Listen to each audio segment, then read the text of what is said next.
एक भिखारी को जैसे ही जेल में लाया गया, वहां का सबसे दबंग कैदी उसे अपने कई सालों से न धुले हुए पैरों को चाटने के लिए मजबूर करने लगा। लेकिन हैरानी की बात यह थी कि भिखारी डरने की बजाय मुस्कुरा रहा था। दरअसल उस भिखारी का नाम लियांग फेई था। वो अभी अभी फ्रांस से पढ़ाई करके लौटा था, लेकिन असलियत में वो एक बेहद खतरनाक और माहिर हत्यारा था। उसने जानबूझकर खुद को बेगुआन जेल में बंद करवाया था, क्योंकि वो एक बहुत बड़ी योजना पर काम कर रहा था। जेल में पहुंचते ही लियांग फेई आराम से सलाखों के पास गया और गश्त कर रहे जापानी सैनिक को अपने पास बुलाने लगा, लेकिन सैनिक ने उसकी बात पर ध्यान नहीं दिया। तब लियांग फेई ने अपनी जेब से चमचमाती सोने की जेब घड़ी निकाली।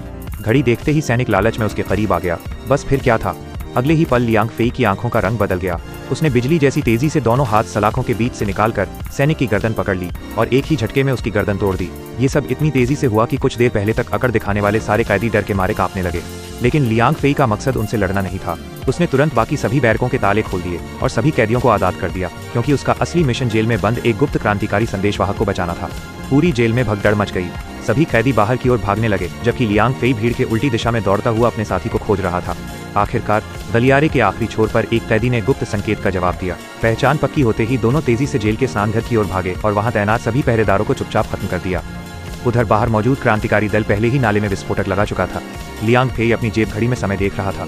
जैसे ही उल्टी गिनती खत्म हुई, अचानक जोरदार धमाका हुआ। विस्फोट ठीक संदेशवाहक के पैरों के नीचे हुआ और वो सीधे नीचे बने सुरंग में जा गिरा। एक पल भी गवाए बिना लियांग फेई भी उसके पीछे छलांग लगा देता है।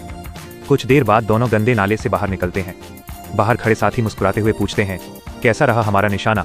लियांग फेई हंसते हुए जवाब देता है, बुरा नहीं था, लेकिन धमाका 3 मीटर इधर हो गया। अगर 1 मीटर और इधर होता तो मैं भी साथ में उड़ जाता।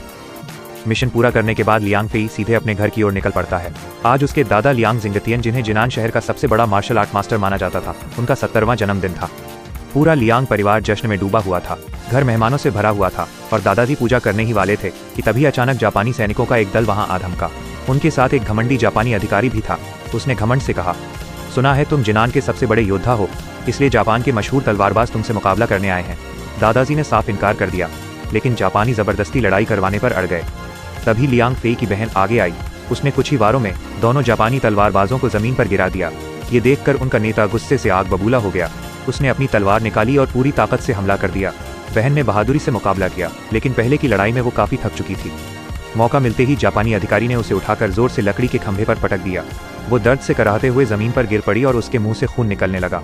अपनी बेटी की हालत देखकर दादाजी का गुस्सा 7वें आसमान पर पहुंच गया, लेकिन उन्होंने खुद को किसी तरह शांत रखा और बोले, बच्ची से गलती हो गई, मैं तुम्हारी ताकत मानता हूँ, अब तुम लोग यहाँ से चले जाओ। लेकिन जापानी सैनिकों का इरादा कुछ और ही था।